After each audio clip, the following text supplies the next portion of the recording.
everyone, welcome to ACE Online, and I am back with a series of 1000+ questions based on quantitative aptitude and the reasoning. So if you are preparing for any competitive exam and there is a section of these two subjects, then these sessions are very beneficial for you. And yes, don't forget to share the link of this particular video with your family member, with your friends and in your respective groups so that more students can join this particular video and do practice with us. And there's one more point that I need to add. If you are specifically preparing for these examinations like railway, SSC board, banking and some technical based examination where there is a section of these two and some central and state based examination, then these sessions are very beneficial for you. So without wasting much more time, let's start our today's session and let's see what kind of questions we are having in today's session and how we are going to approach them. So the questions we are having in today's sessions are from the mains examination. So just see the first question, and the question is saying that X takes 4 days to complete 1/3 of a job, Y takes 3 days to complete 1/6 of the same work, and Z takes 5 days to complete half the job. If all of them work together for 3 days and X and Z quit, how long will it take for Y to complete the remaining work done? What we have to do, we have to find out in how much days or in how many days the remaining work is done by Y. A very good evening to all of you. So what answer we people are getting for this one?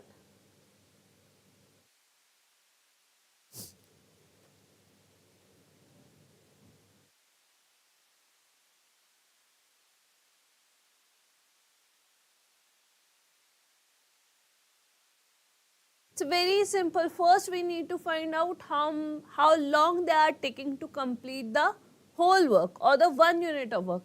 After that what we have to do, we just simply take the LCM so that we can just assume that LCM is our total work. As we are having total work, after that what we have to do, we have to find out the efficiency respectively, and in 3 days what amount of work they have completed altogether, right?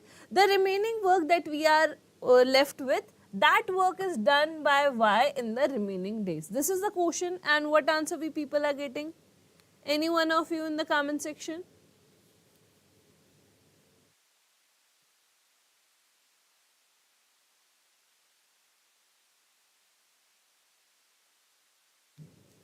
Okay, let's start doing it.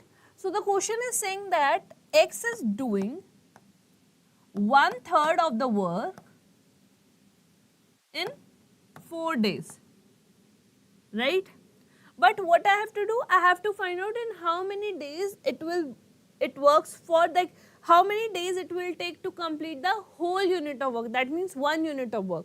So what I have to do, I have to multiply it by this side by 3. If I am multiplying this side by 3, I have to multiply this side by 3 too. That means I can say that X is taking total 12 days to complete the whole work, right? Similarly, we will find for the Y and for the Z as well. So Y is doing 1/6 of the work in 3 days, right? That means the total work is done in 18 days, right? We are having one more person, that is Z. Z is doing half of the job in 5 days. That means Z is taking total 10 days to complete the work, right? So here we are having the number of days. Now what we will do, we just simply take the LCM. X, Y and Z. X is taking 12 days to complete some work. Y takes 18 days to complete the same work. Similarly, Z takes 10. Now I'll just simply take the LCM, and the LCM that we are getting over here is 360. So here it is multiple 180, not 360. Why we are taking exactly double value?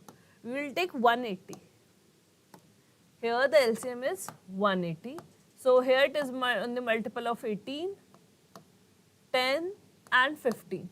Right? These are what? These are the individual efficiencies of X, Y and Z. Now the question is saying that for 3 days they worked together. For 3 days they worked together. So work done by X, Y and Z in 3 days, and that is nothing but equal to the total efficiency multiplied by the number of days. So the total efficiency that we are having is 3 and 1, 43.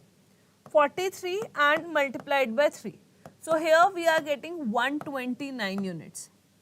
So if they have to complete total work of 180 units, they completed 129 units in first 3 days. So from this we need to find out the remaining work done. The remaining work. The total work is of 180 and 129 is already done. That means we are left with 61 units. We are left with 61 units. No, we are left with 41 units.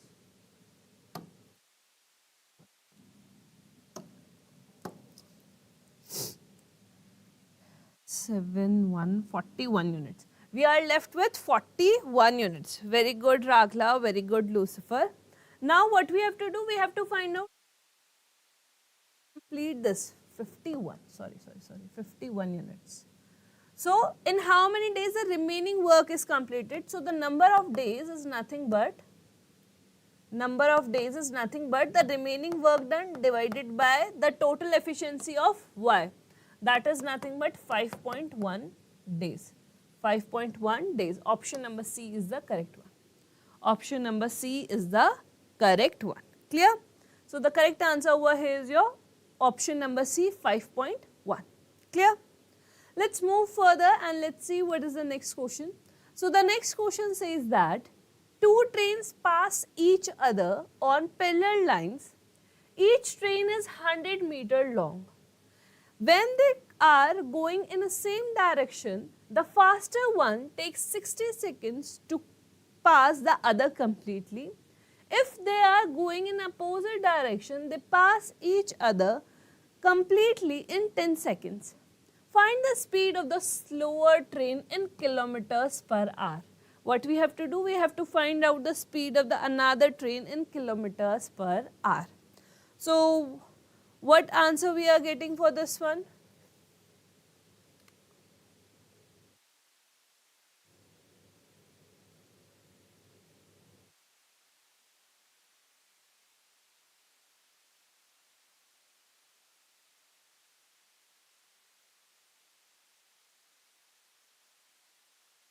Any one of you in the comment section here, the formula that we need to use is distance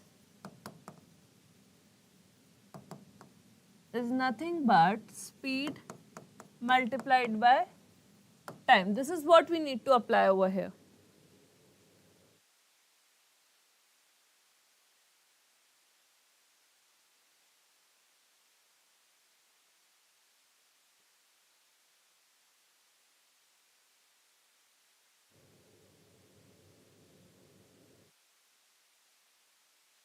Very good, Radhe. Let's see, are we getting the same answer or not? So the question is saying that there are two trains which are passing each other and there are two conditions which is given. Now we are going to use this particular formula but in the modified version. That means as we need to calculate speed, so speed is nothing but distance upon time, right? So the question is saying that they are running in a parallel direction or in the parallel lanes. Each is having 100 meter long. That means the total distance that we are having or they need to cover is 200 meters. How? The total length of both the trains. When they are going in the same direction that means same subtract. So the first condition that we are having S1 minus S2. You can put it in a mode or you can just simply assume that S1 is faster and S2 is slower one, right? You can assume this also. So the speed, the relative speed that we are having is nothing but 200. This is a total distance, the length of both the trains and divided by the time taken by them, that is 60. Right? This is a condition when they are same direction, when they are moving in the same direction. So what speed we are getting? Here we are getting 10 by 3. Here S1 minus S2 that we are getting is 10 by 3. Now, what if they are moving in the opposite direction? Opposite attracts each other. So, the relative speed is nothing but S1 plus S2. Again, the distance or the length of both the trains will remain same, but the time taken by them is reduced to 10 seconds only. That means the speed that we are getting, the relative speed that we are getting over here is 20. But this unit that we are taking is in meter per second, is in meters per second, right? Now, as we are having two equations and the two variables, can we able to solve this? Yes. What we will do, we just simply transfer this 3 over this side. So, we can write 3s1 minus 3s2 is equals to 10. I am just assuming that S1 is greater than S2, right? Now, I can see here I am having the same variables with the different coefficients. So, what I will do, I will just simply multiply this equation by 3, so that I will get my same coefficients. So, this will become 3s1 plus 3s2 is nothing but equal to 60, is nothing but equals to 60. Right? Very good Raghla, very good Unknown, very good Lucifer. Right? Now what I will do, I will just simply add these two equations together. So here I am just doing the addition, 3s1 minus 3s2 is nothing but equals to 10. So when I add these equations, I got to know that these values are eliminated, plus 3s2 minus 3s2. Here I am getting 6s1, that is nothing but equals to 70, right? So S1 is nothing but 70 by 6, right? This is what we are having as a value of S1. Now just put the value of S1 in equation and you will get the value, right? So if I will see this equation, I am having S1 minus S2 is nothing but 10 by 3, right? And here I am having equation of where in the denominator I am having 6. So what I will do, I will just multiply both numerator and denominator by 2 so that I will get the denominator same, and it will become 20 by 6, right? Now I just simply substitute the value of S1 over here, that is 70 by 6 minus 20 by 6 is nothing but equals to S2. So the value of S2 that we are getting from this equation is nothing but 50 by 6, right? But this value we are having in meters per second, and we need to give answer in kilometers per hour. So I know that if I want to convert my meter per second into kilometers per hour, that means I need to multiply this 50 by 6 by 18 by 5, right? So here we are getting 3 and here we are getting 10. That means the answer that we are getting is 30 kilometers per hour. Option number A is the correct one. Option number A is the correct one. Is it clear? Is it clear? This is a very easy question. All we need to do is, we just simply need to calculate the speed of the slower train. Clear? Next.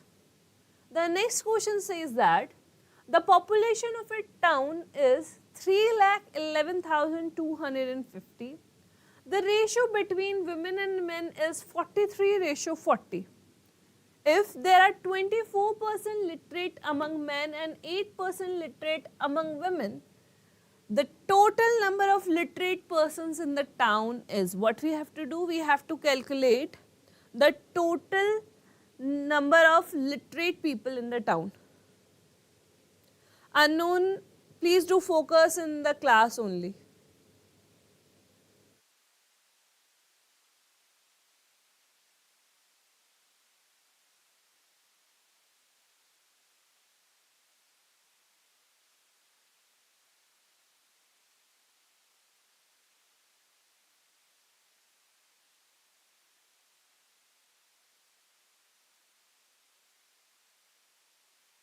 So what answer we are getting?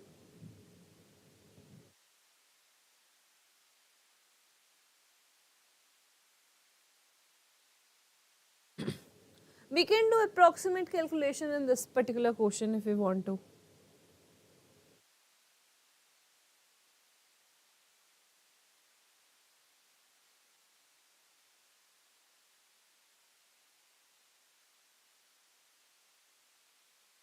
Any one of you? Okay, let's see. So the question is saying that the total population that we are having is 3,11,250. So the ratio in between women and men is nothing but 43 ratio 40. That means the total strength we are having is of 83 or on the multiple of 83. But actually it is nothing but 3,11,250, right? Okay, so it is present on the multiple of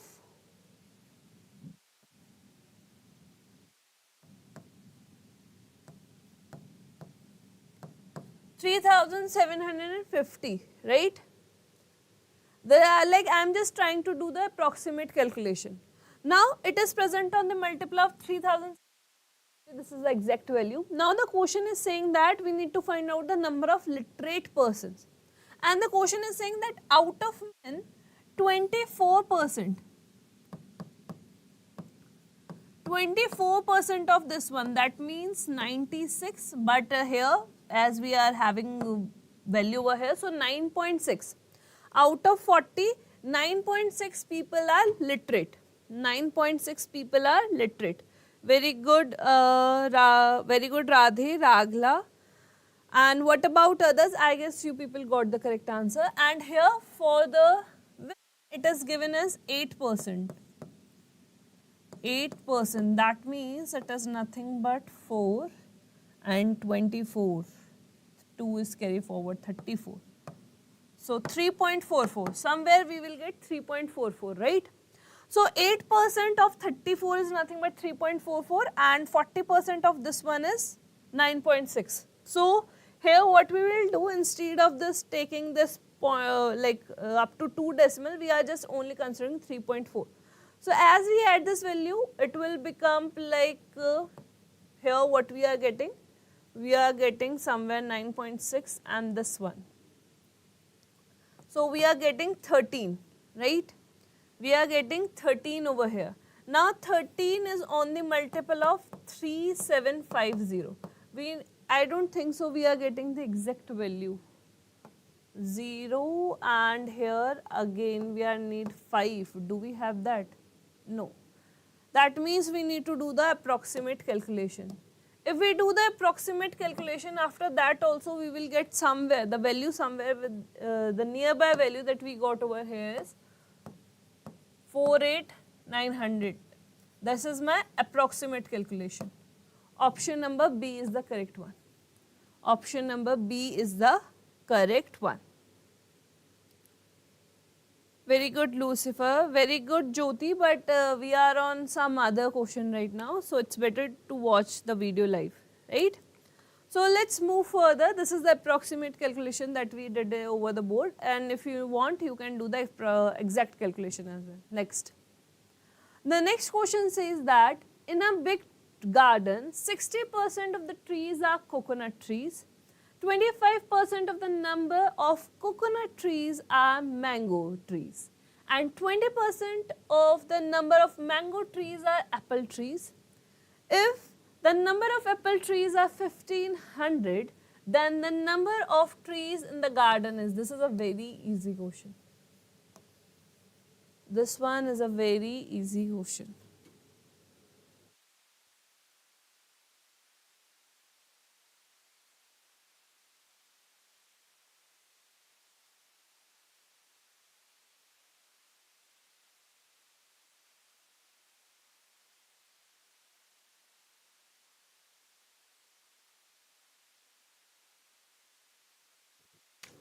So what answer we are getting? Any one of you in the comment section?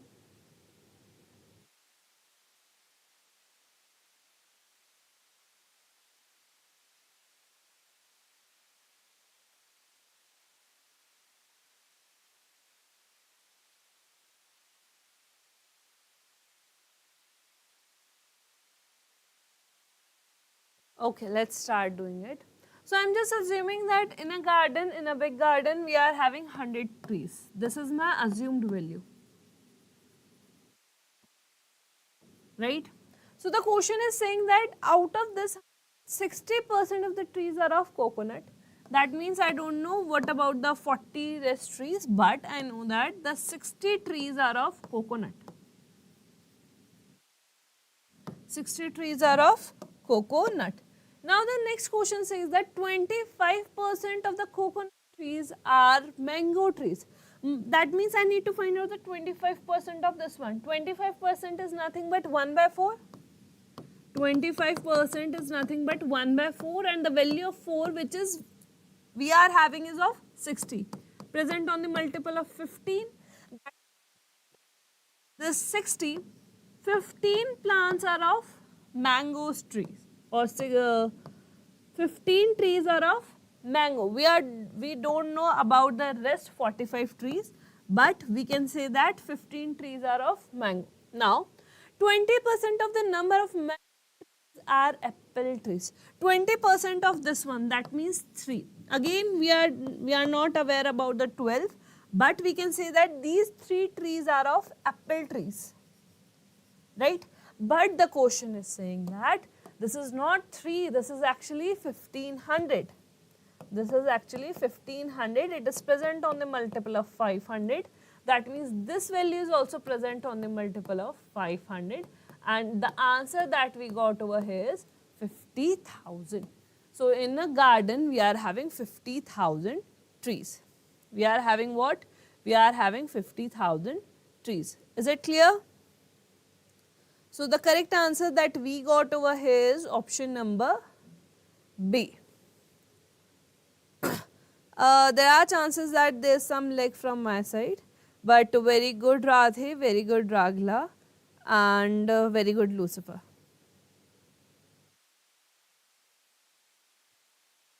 Is it clear? Okay, next. The next question says that flower nectar is processed to extract honeybees.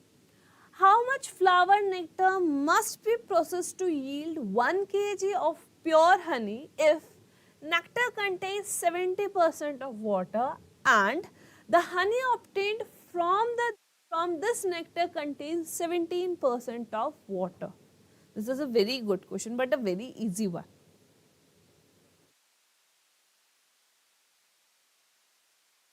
Again, you can easily able to do the approximate calculation in this one.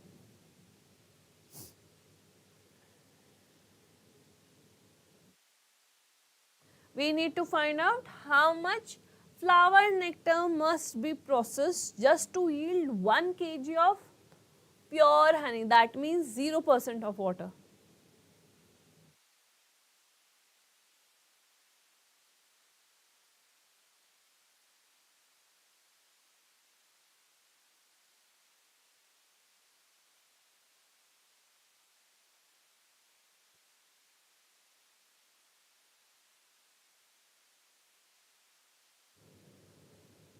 Okay, any one of you? What answer we are getting?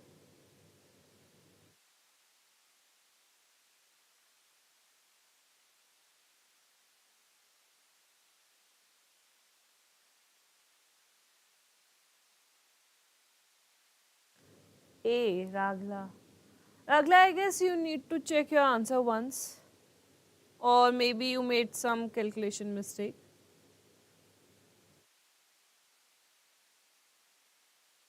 Please do remember we need pure honey.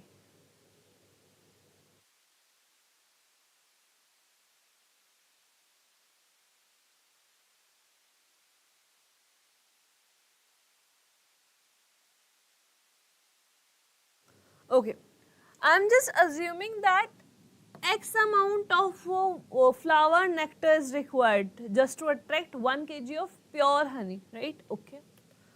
But I know that if I start processing this X amount of flower nectar, initially I'll only get 30% of honey out of that.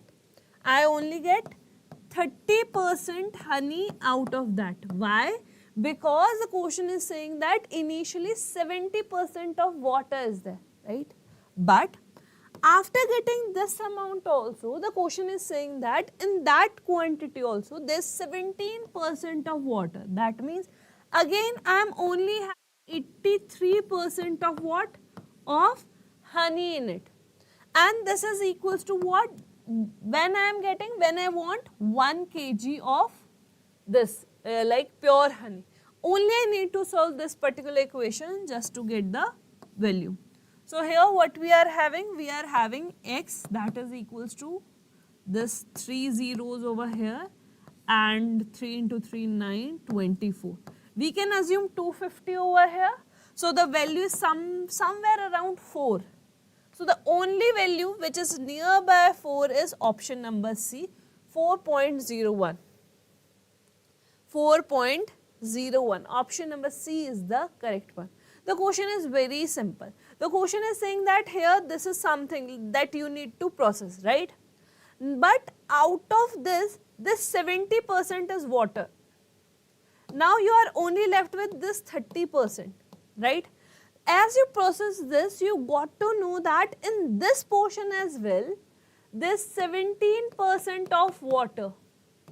That means in this also you are only able to extract 83% of honey or whatever like item you are having. So first initially we start processing this one. In this one we only got 30%. And in that 30% we only got 83% of that. It's simple. Option number C is the correct one. Option number C is the correct one. Clear? Next.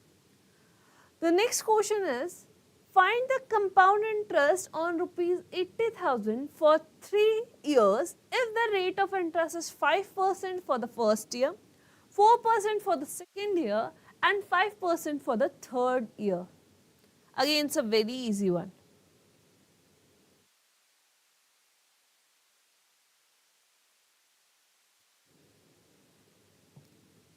What we have to do? We have to calculate the compound interest.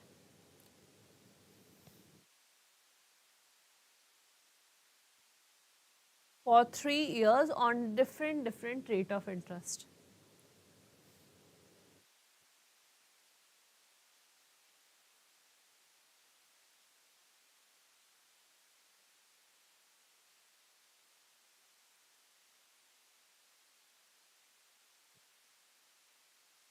B. Okay, let's see. So here the principal amount that we are having is 80,000, and we know that whenever we do talk about the compound interest, we will get interest on the interest of previous year. That means the principal amount is continuously changing. The question is saying that we need to find for 3 years, right? In the first year I am getting interest at the rate of 5%. In the second year 4%, and again in the third year I am getting 5%, right? Okay. So if I have to find out the basic amounts, first year, second year, and for the third year, I'll just write, in the first year I'll get 4,000 rupees as interest, right? In this one I'll only get 3,200 as an interest. You can just simply able to find. You know that here if you will remove this percentage sign, you are having by 100. So these 2 zeros are eliminated. 4 into 8, that is 32, and we need to put 2 zeros, right? Similarly here 4,000. If question is asking to calculate the simple interest, then simple interest is nothing but this one. If the question is saying to calculate simple interest, that is nothing but 4k plus 4k plus 3.2k. This is your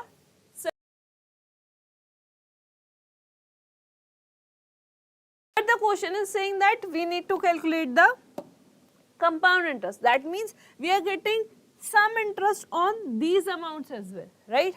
So for on this amount I'll get some second year as well as in third year, but with respective rates. Now 4% value of this one, the interest that we are getting in second year. So 4 into 4, that is 16, and having by 100, so these 2 zeros are eliminated, and I'll only get 160 rupees. On this amount, I'll get some interest in third as well, but at a rate of 5%. 5 into 4, that is 20. By 100, 2 zeros are eliminated. That means in this year, I'll get 200. Right? Okay.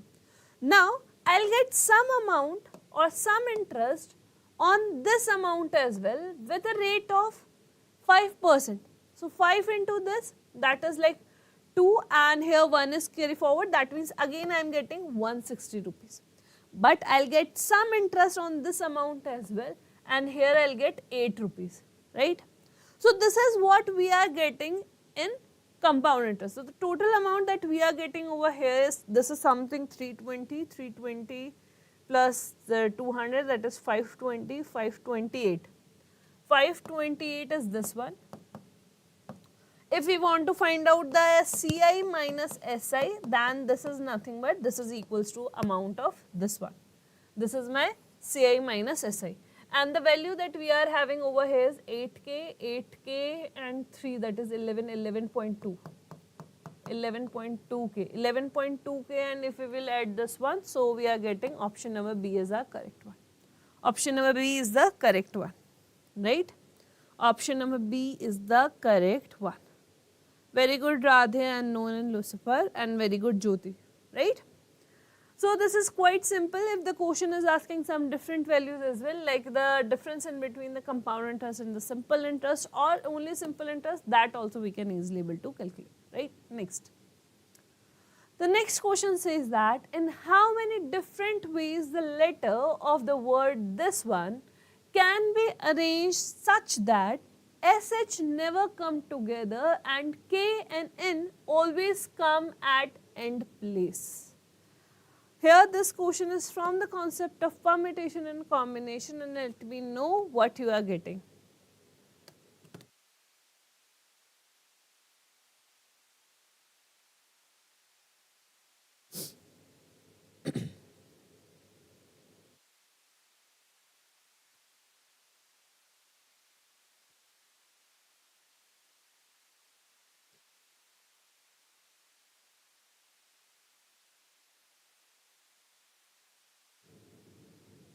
We need to find out how many different ways we are having to put these letters with these conditions.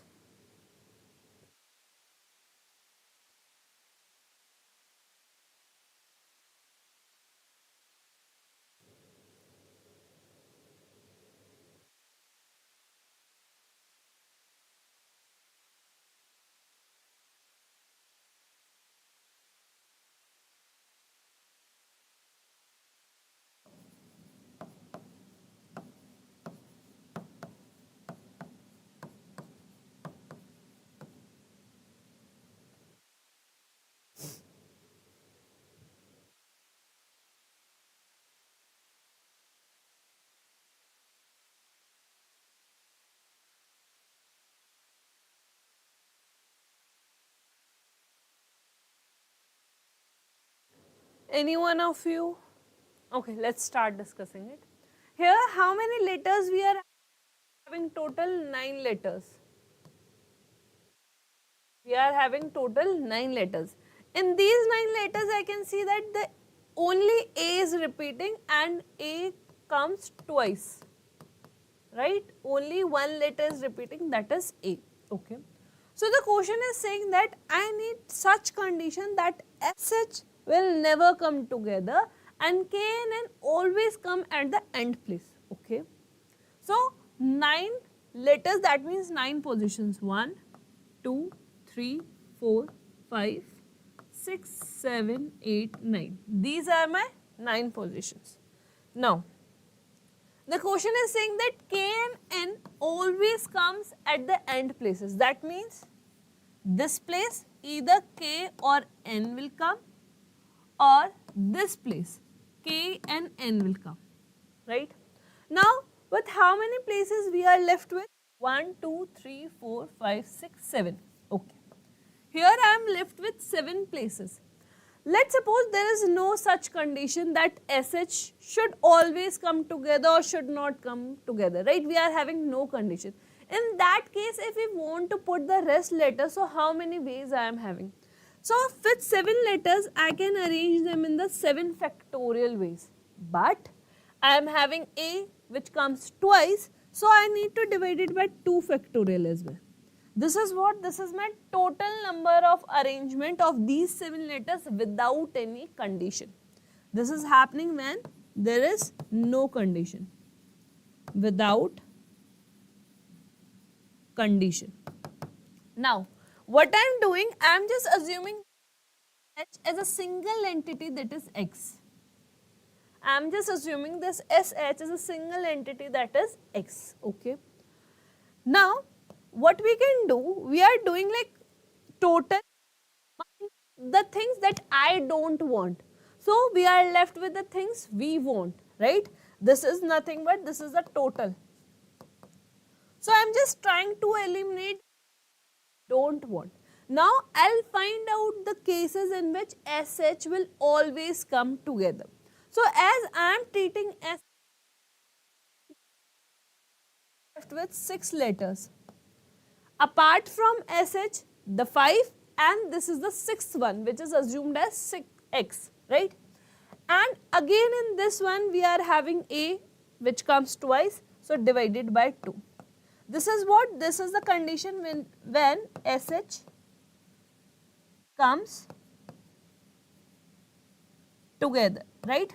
So what we can do, we can write it like 7 minus 1. I am just taking 6 factorial as a common divided by 2 factorial, right? Okay. So here we are left with 6. 6 multiplied by 6 multiplied by 6 factorial divided by 2, and here we are left with 3, that means 3 into 720. So this is nothing but 0, 6, 2, 1. These are the ways in which we are having the number of ways in which SH do not come together, but only in this 7 places. But the question is saying that we need to fulfill one more condition, that this can always come at the end places, and we already did that. But we know that they can also swipe their places by 2 factorial ways. So the total ways, total number of ways, these 7 letters can arrange themselves in 2160 ways, and this can arrange themselves in 2 factorial ways. 2 factorial is nothing but 2 only. So 2160 multiplied by 2, here we got 4320. Wait, 4230. That's what we are having, right? Yes, option number D is the correct one. 4320. Option number D is the correct one. Option number D is the correct one. Very good, Ragla. Is it clear? Option number D is the correct one. All we need to do is we just simply need to fulfill the given condition and we will get our answers. Next. The next question is from the concept of data sufficiency. Here you are having some questions, and based on this particular questions you are having 2 statements, and you need to check whether you can able to answer with the help of these 2 statements or not, and you are having your options.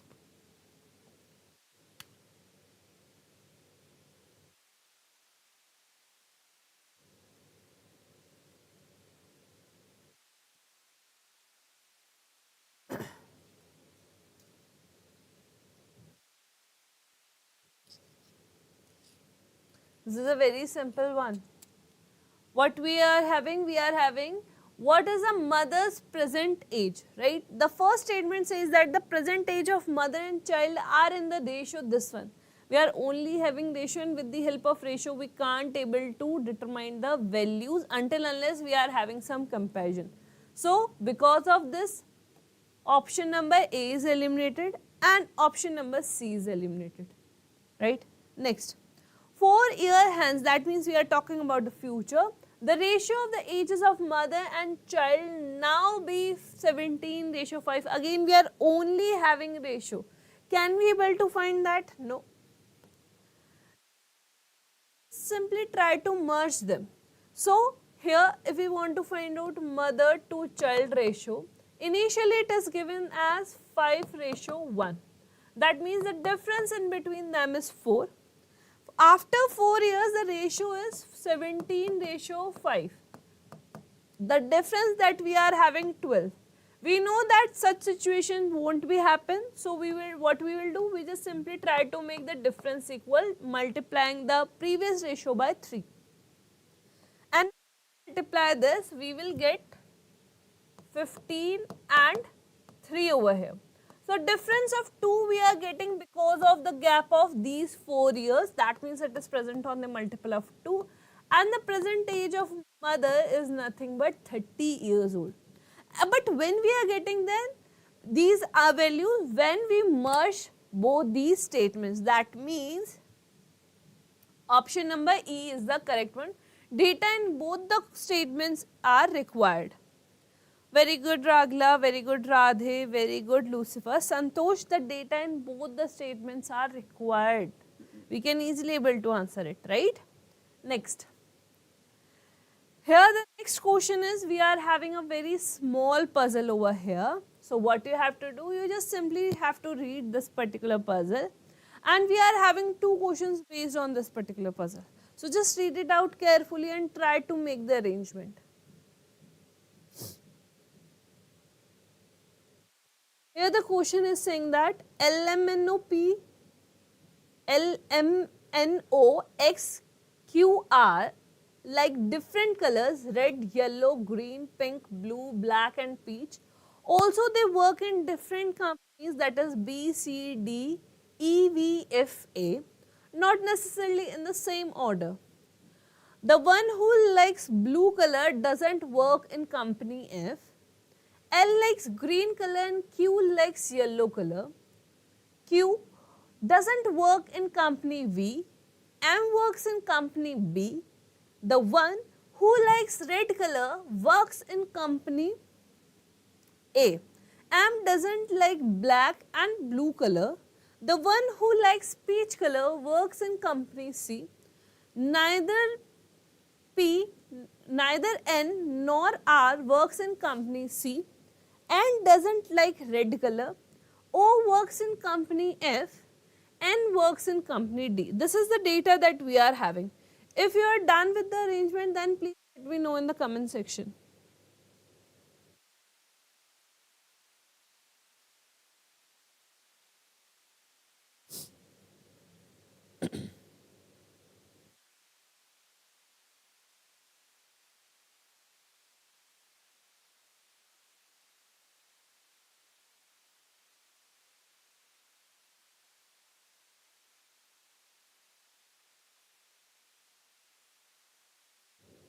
The best way to solve these type of problems is a tabular method. You can make this kind of table so that you can easily able to eliminate and select the options.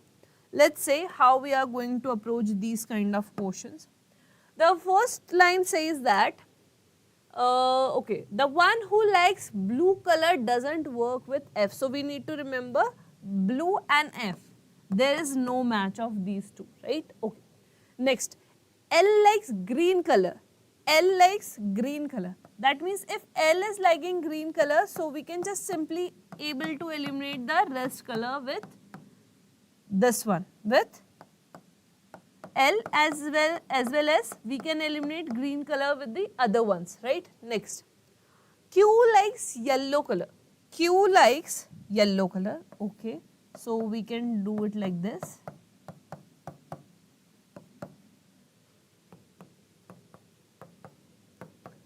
Next, the next line says that Q doesn't work in company V.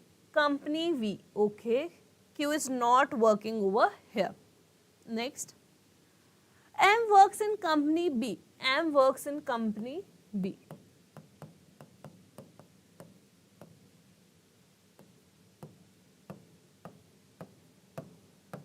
Next, the one who likes red color works in company A. Red and A. Okay, red and A. If there is a cross over here, then that means M is not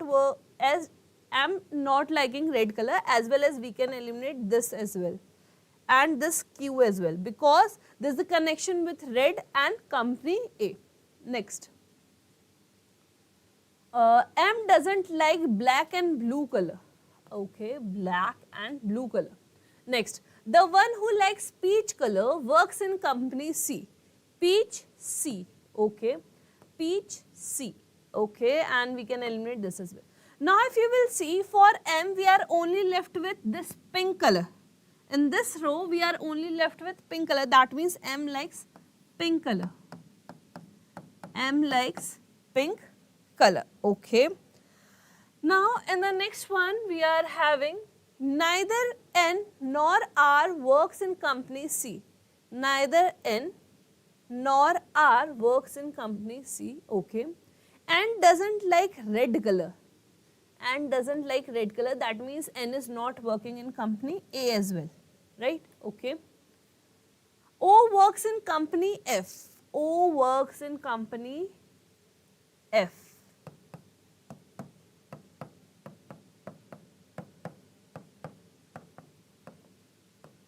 Okay. If you will see, for company C we are only left with X. That means we can select this one and eliminate the rest. Okay. Now for A we are only left with R. So we can eliminate this one. Right? Okay. And there is one line related to R. The one who likes red color works in company A.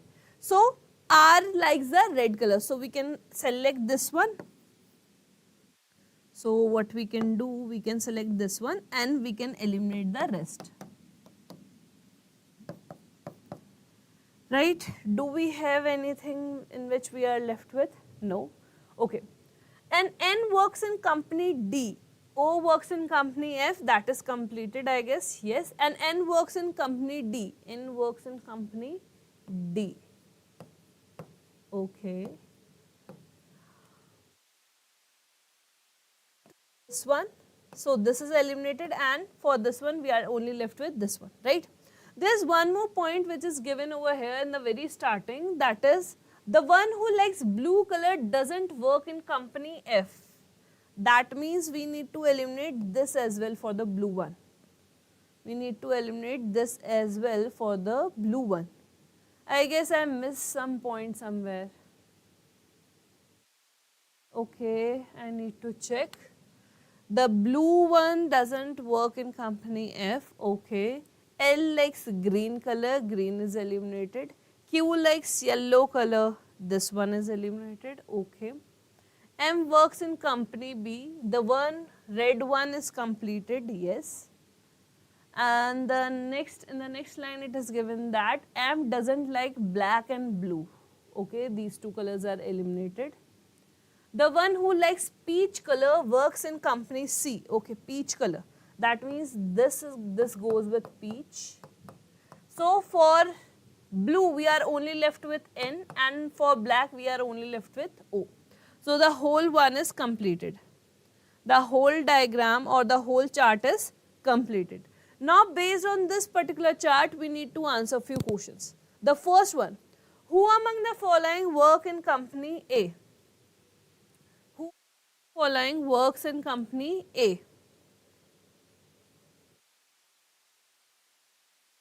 So in company A, R is working. So option number B is the correct one. Next, 4 of the following 5 form a group as per the given arrangement. Which of the following does not belong to the group? What we have to do? We have to find out the odd one out. So R red, yes. Q yellow, yes, it is given in the question only. Black O, yes. Blue N, yes. Green M, green is with L. That means the odd one out over here is your option number E. The odd one out over here is your option number E. Very good. Next. The next question says that there are 6 persons A, B, C, D, E and F who got different marks in the examination. A got more marks than only C and F. B got less marks than E. Who did not get the highest marks in the examination? How many persons got less marks than E? What we have to do? We have to find out how many persons got less marks than E.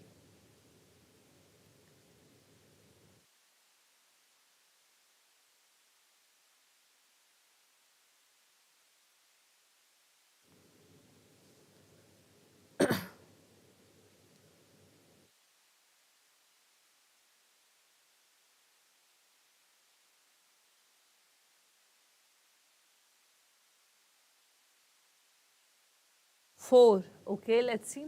So here we are having 6 persons. 1, 2, 3, 4, 5, 6. So the question is saying that A got marks, more marks only than C and F. That means we can put C and F over here and A over here, right? B got less marks than C, got the highest marks. That means here we can't put E. If we put E over here, we can easily able to put B over here. Then this place is left for D only, right? This is my arrangement. Question is asking how many persons got less marks than C. So how many persons we are having? 4. That means option number A is the correct one. Very good, Ragla. Very good, Ragla. Very good, Santosh. Right? Radhe, we are having sufficient data to answer this question. This is a very easy one. Next. Then the next one, we are having few statements, and on the basis of that we need to check these conclusions whether they are true or not.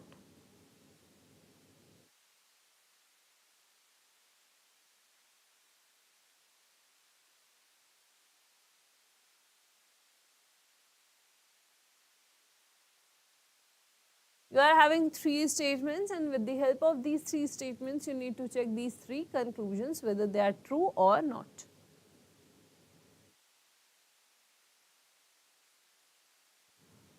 So first conclusion is saying that x is greater than or equal to L. Here we are having x and here we are having L. The common element that we are having is G. So we can say that x is greater than and equal to G, and G is greater than J, J is greater than and equal to L.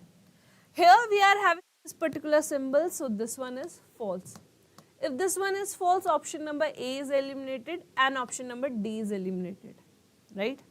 Next, L is smaller than H. L is smaller than H. Okay, again the G is common, so we can write H is equals to G, and G is greater than J, J is less than and equal to L. So from this one, yes, we can say that H is greater than L. H is greater than L. If this one is true, that means option number C is eliminated and option number E is also eliminated. We are only 5 options, we are only having 5 options, and out of that 4 options are already eliminated. That means option number B is the correct one. If you will check this one, here Y and L are required. That means J is the common one. So J, L. Okay, so here we are having opposite symbols. So again, we can't say anything in this one. So option number C is automatically eliminated. Option number B is the correct one. Very good, Ragla. Very good, Radhe. Very good, Santosh. Next. Again, we are having 2 statements, and on the basis of that, we need to check 3 conclusions whether they are true or not.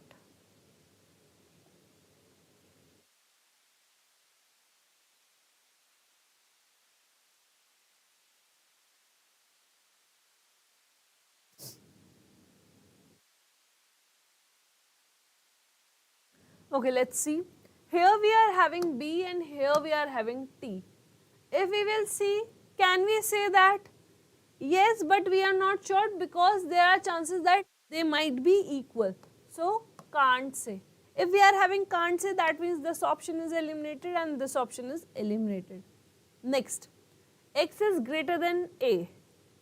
X is greater than A. T is the common element. X, J, K, T. T is something like this. R is equals to B and B is greater than A. Here we are having opposite one. Here we are having opposite symbols. So again, we can't say anything in this one. So this option is also eliminated. This option is also eliminated, right? Next, JB, where is J and B? Again, the T is the common element. So J, here we can see. Okay, B is greater than J, not J is greater than B. That means this one is a false one. So this option is also eliminated and we are only left with option number E is the correct one. Very good, Ragla. Very good, Radhe. The last question of today's session. The last question says that how many pairs of letters are there in the word boredom, each of which have as many letters between in both forward and the backward direction, them in the words as they have between them in the English alphabet. What we have to do, we only need to calculate how many pairs we are having. Here the spelling we are having is boredom.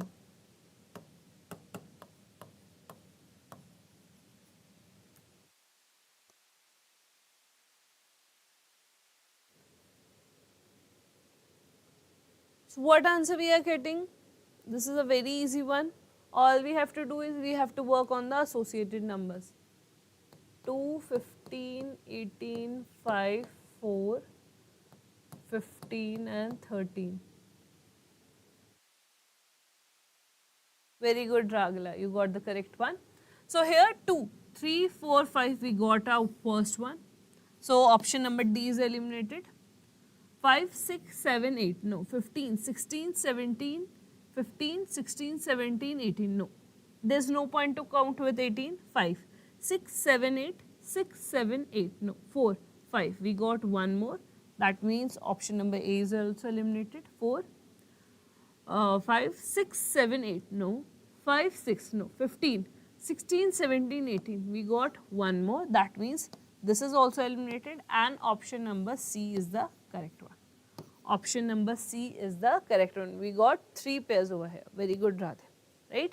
How many pairs we are having? We are having 3 pairs. So with this one, let's end this session over here only. We'll meet in the very next session. Till then, keep smiling, stay safe, bye-bye, and thank you so much for watching this video.